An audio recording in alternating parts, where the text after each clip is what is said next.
Yeah, hey, Al? Oh, what's... Oh... Barry! What? What?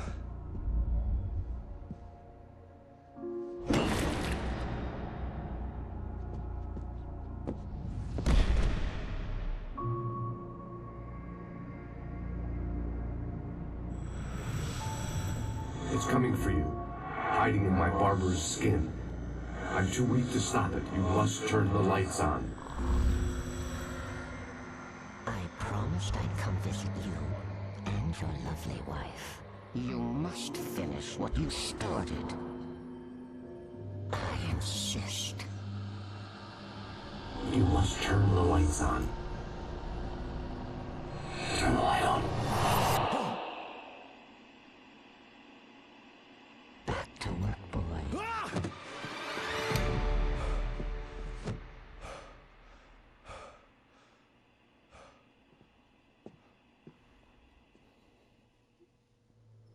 I felt nauseous, hungover. Only anger kept me going. I can't tell reality from dream anymore, but it seems I have an imaginary editor to help me. She's an old woman in a funeral dress. I call her Barbara Jagger.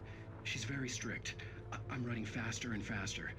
My manuscript is being heavily revised. The edits are getting very aggressive, and each day there's less of me and more of her. I hate it, but I know she's right. She promises me I can save Alice this way. She knows more of this than I do. About the complex incantation I'm attempting. About this place. She's worked with another writer under similar circumstances, Thomas Zane. The genre of the story seems to be shifting. It's turning into a horror story. I'm getting close. I can feel it.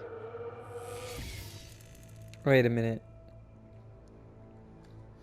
Is this Alice just a character in his story? I had less than 12 hours left to meet the kidnapper. All I could do was get Barry into the car, work something out once I got on the road. Barry was out of it. He was way too heavy to carry. You're right. I deserve more money. I'm so handsome. Welcome to the Oh Dear Diner. What can I get you today? Coffee? I couldn't work up much hate for Rose. Something had used her to get to me and left its mark. First refill is free. Milk and sugar on the counter there. Would you like to hear today's specials? Thank you. Have a nice day. Come back.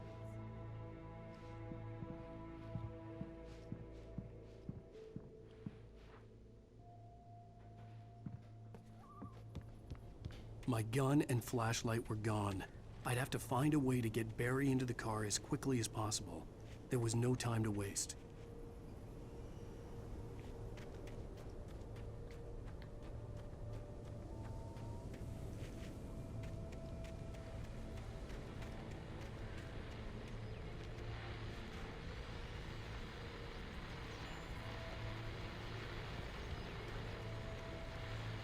I just stepped outside to catch a breath of fresh air. Let me tell you, the weather's getting heavy.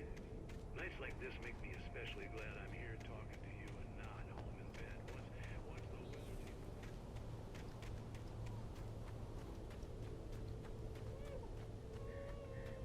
Don't tell me.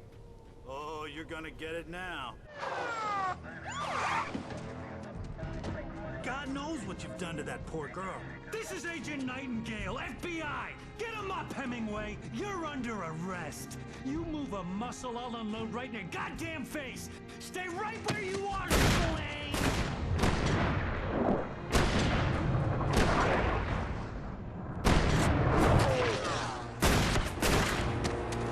What the heck? What are? I'm standing right here, you goddamn maniac!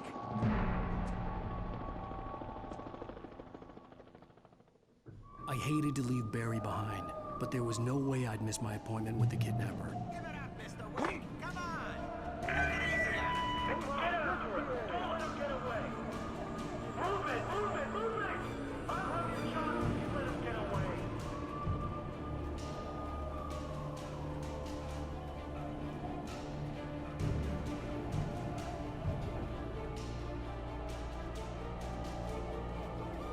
Gotta run. Gotta blast. Oh.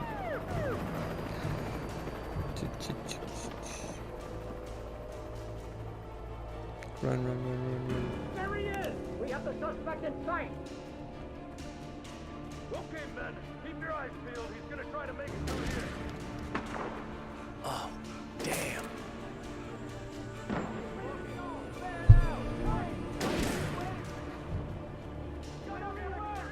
Book it.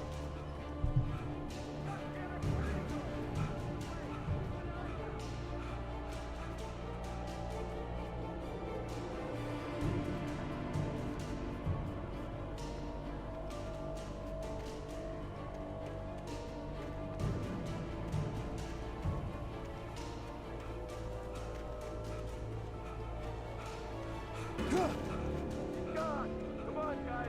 We need to head him off.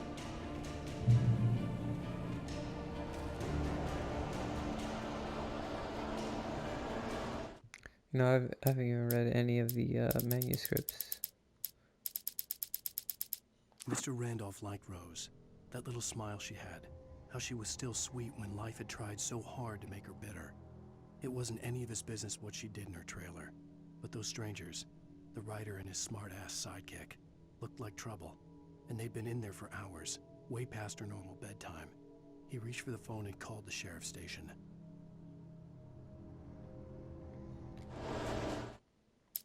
For decades, the darkness that wore Barbara Jagger's skin slept fitfully in the dark place that was its home and prison. It was hungry and in pain.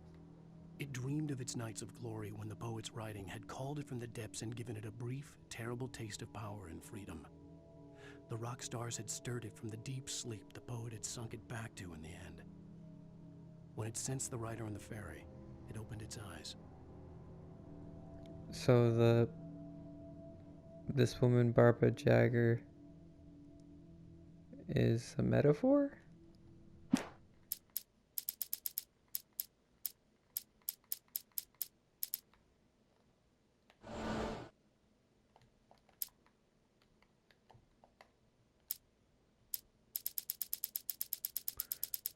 Okay, so all this is just find this page in nightmare difficulty mode. Okay, so there are only pages you can find in nightmare difficulty mode.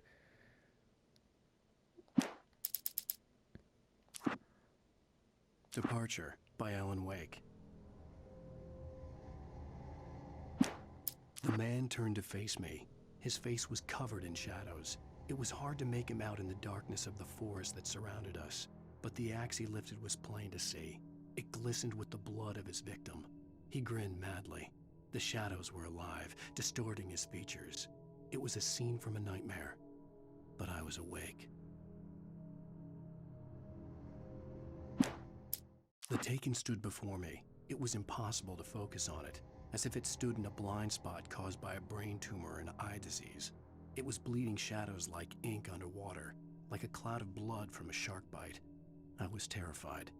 I squeezed the flashlight like my life depended on it, willing it to stop coming any closer. Suddenly something gave, and the light seemed to shine brighter.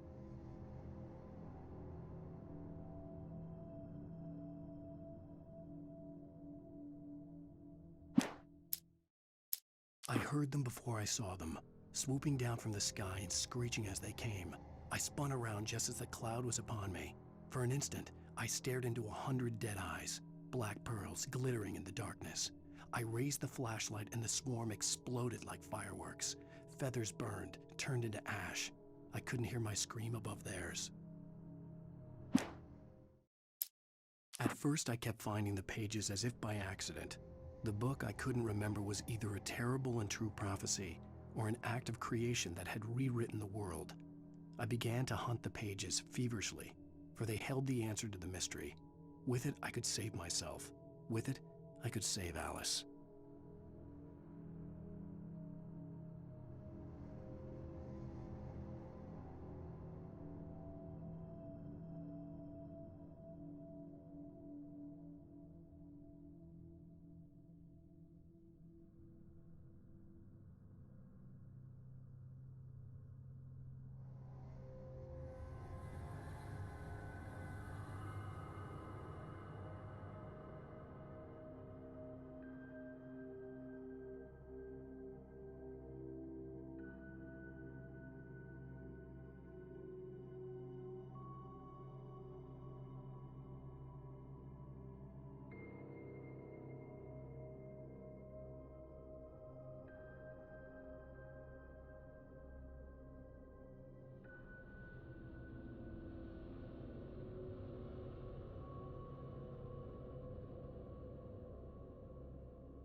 I stepped into the gas station's garage. It was dark and quiet.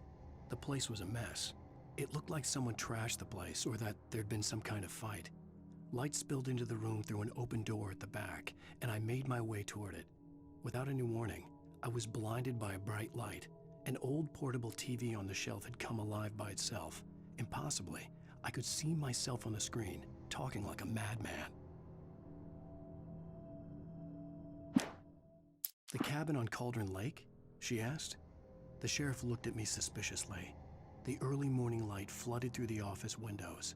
I would probably never have gotten out of the woods alive without her help, but I couldn't tell her the truth of what I'd faced the previous night. She'd think I was lying or crazy. She'd lock me up, and she wouldn't help me find Alice.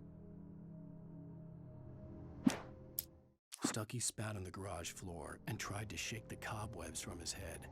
Ever since the couple never showed to pick up the keys, things had been fuzzy. Something, a feeling, caught his attention. Stucky looked up and stared as his brain tried in vain to process the horror before him. He stumbled back, knocking over a can of oil. A black pool spread across the floor while he struggled for a brief moment, then let go as the unrelenting darkness engulfed him. Rose knew she had been gushing, but right now she didn't care. As far as she was concerned, her brief meeting with Alan Wake was literally the high point of her life. She watched as he got in the car with his wife. She was pretty, confident, at ease with Wake. Not like Rose. They were perfect for each other. She'd have given anything to be called their friend.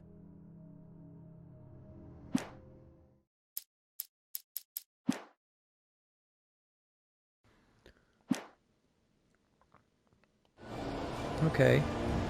Oh wait, don't tell me I'm gonna be fighting people. That's what this looks like. I have nothing. I don't have any light. Ooh.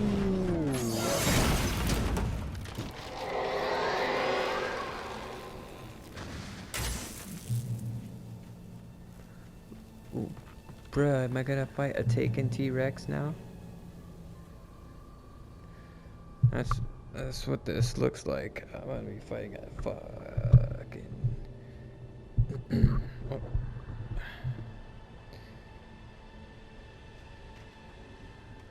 Taking Godzilla.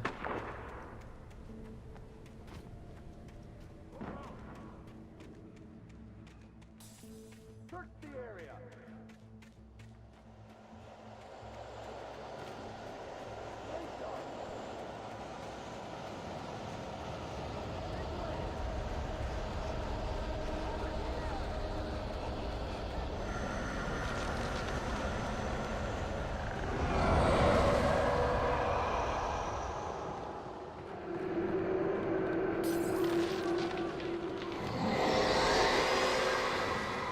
What? Bruh, is it the bear? Is it a bear? Bruh. Is it a bear though? This horror was everywhere I went, circling me. The cops didn't stand a chance. They were after a writer, not a monster.